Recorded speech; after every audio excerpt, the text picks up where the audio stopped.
Nous avons reçu Aïssa Taba, chercheuse en relations interethniques et interreligieuses à l'Université de Paris Diderot. Lors de notre entretien Politise, nous avons évoqué avec elle les conditions de l'élection d'Ibrahim Boubacar Keïta à la tête du Mali. Bienvenue sur UBiz News, la chaîne Infomusement.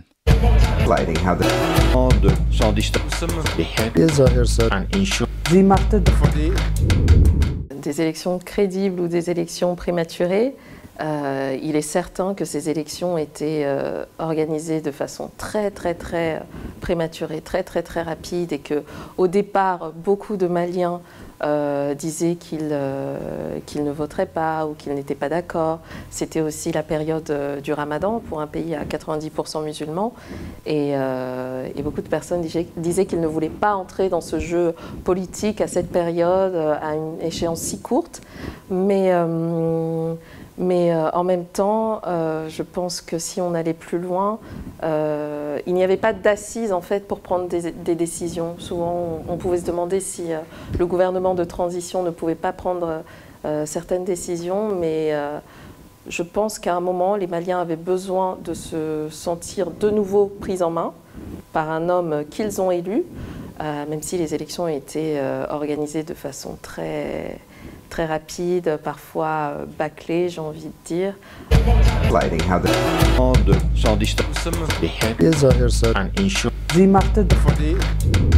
Le Mali avait besoin de se relever, d'unité, et je pense qu'avant un candidat, les Maliens ont voté pour une personne qui portait un programme et une personne qui allait pouvoir porter le pays.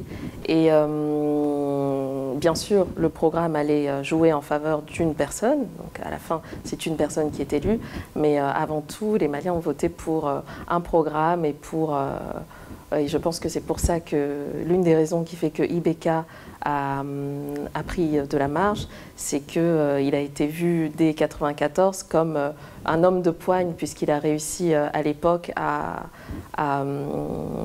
calmer les rébellions des jeunes, des Touaregs. Il y avait beaucoup de grèves, d'instabilité qui étaient la suite de la chute de Moussa Traoré en 91. Et IBK, à ce moment-là, s'est vraiment illustré comme la personne qui a su tenir tous ces enjeux. Et je pense que ça a joué.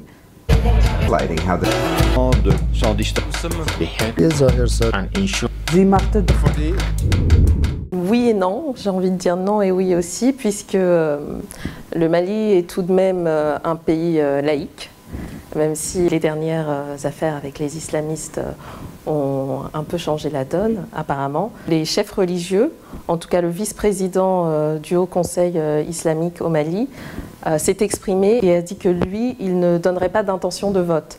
Parce que pour lui, la religion n'a pas de poids à donner comme ça sur la politique, qu'il prierait pour que le pays se redresse, mais qu'il ne donnerait pas d'intention de vote.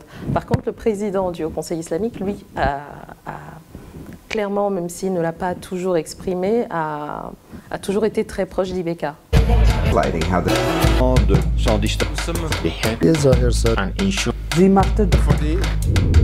Je pense essentiellement son calme, son ancienneté. Il a une certaine capacité, en tout cas, à faire avancer les choses. Pendant sa campagne, il s'est rendu au nord et il y avait des opposants qui empêchaient son avion d'atterrir, et finalement il a réussi à aller au nord. Je pense qu'il a cette capacité toujours d'apaiser et d'aller de l'avant. Proche des gens, proche du Mali, que ce soit à l'intérieur ou à l'extérieur, puisque c'est quelqu'un qui a étudié et enseigné en France. Et je pense qu'il a cet atout pour pouvoir être le président des Maliens, que ce soit à l'intérieur ou à l'extérieur, et de pouvoir porter une image du Mali.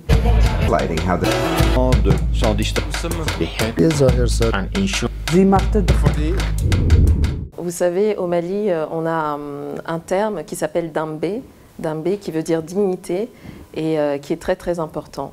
Et Soumaïla, en allant voir Ibeka, alors même que dans la journée de lundi, les partisans de Soumaïla commençaient à crier à la fraude et on avait un peu peur à un moment qu'il y ait des troubles. Et le fait qu'il se lève et qu'il aille vraiment au domicile le soir même, avant même que tous les bulletins soient dépouillés, était très important. Ça montre sa dignité, ça montre une réelle volonté de marcher ensemble pour le pays et on espère que ça ne changera pas. Je pense que le fait qu'ils aient pu si vite après les élections montrer en tout cas une proximité veut peut-être dire que quoi qu'il arrive, ils travailleront ensemble. Vous regardez Politis sur YouBiz News, la suite de notre entretien dans quelques instants.